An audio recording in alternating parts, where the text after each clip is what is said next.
Hey indie fans, and welcome to another edition of Indie Watch, the show where we highlight 5 upcoming indie games for the week that you should definitely consider adding to your ever-growing collection. The indie train is leaving the station once again, so all aboard for another week of exciting indie releases. In at number 1 we have Killer Clowns from Outer Space. We begin with what is probably the standout release for this week, especially if you were a fan of the now extinct horror multiplayer epic Friday the 13th. Killer Clowns from Outer Space is a multiplayer horror experience that puts you either in the shoes of the survivors or the killer clowns, and depending on the role you're given, you'll either have to work with your clown minions to ensure that your alien invasion goes off without a hitch, or you'll need to work together with your buddies to get out of dodge. It looks like a creepy, high-octane 80s horror hit, and I don't know about you, but there's something about clowns that just makes this all a little bit more sinister than, say, your typical axe-wielding murderer. So if you're always down for a group horror session and play games like Lethal Company, Phasmophobia, or Dead by Daylight often, then this is one that you have to check out. In at number 2 we have Star Stuff. Now for something less scary and tons more wholesome. In Star Stuff you play as a little robot engineer that works in a star factory, and your goal in this game is to use basic coding principles to solve meticulously crafted and mind-bending puzzles. All you have to do in this one is oversee your robot crew and plan out their movements and actions, and if you program them just right, you might just keep your job at the Star Factory.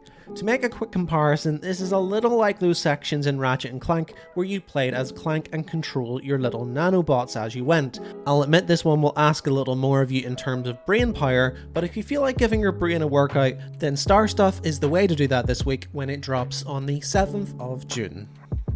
In at number 3 we have Body Cam. You'll have likely seen footage of this game at some point, as this game went viral for offering gameplay that is so realistic that many thought that this was genuinely leaked military footage. So cards on the table, this may be a little bit much for some folks, but if you are into tactical shooters that focus on realism, you need to check out Body Cam. This game is all about offering a true-to-life depiction of Special Forces missions, and in Body Cam, every bullet counts. Photorealism and intense tactical encounters are the main selling points of this new FPS title, so if you want to move away from the tried and tested Call of Duties and X-Defiance for a while, this could be an interesting one when it drops into early access on the 7th of June. In at number 4 we have Rolling Hills Make Sushi Make Friends.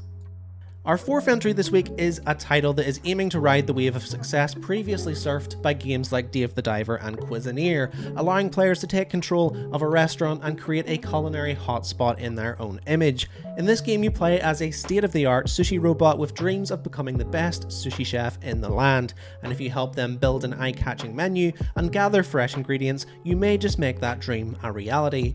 However, sushi isn't the only order of the day, and you'll need to help out the local residents, turn regular customers into best friends, and you'll also be able to decorate and customize your restaurant so that when everyone drops by for some sushi, you'll have some eye candy to look at as well. This one drops on the 4th of June and looks cute, colourful, and well worth playing. And finally, in at number 5 we have Dragon is Dead. Lastly this week, dropping into early access on the 7th of June, we have Dragon is Dead, a game I am lovingly going to label as roguelike blasphemous. From the art style alone, you can tell this game is going to be a gritty and gory combat-filled slog, much like games in the genre like Hades and Dead Cells, but it's clearly got a unique fantasy story of its own to tell.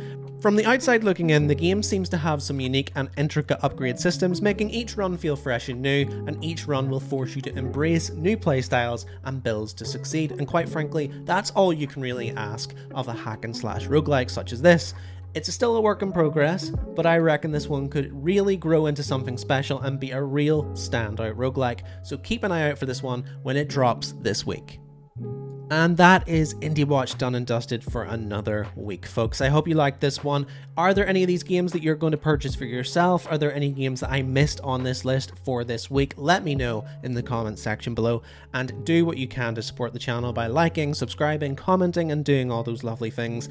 I hope you enjoyed this one, and until next time, I'm Cal, and I'll see you then.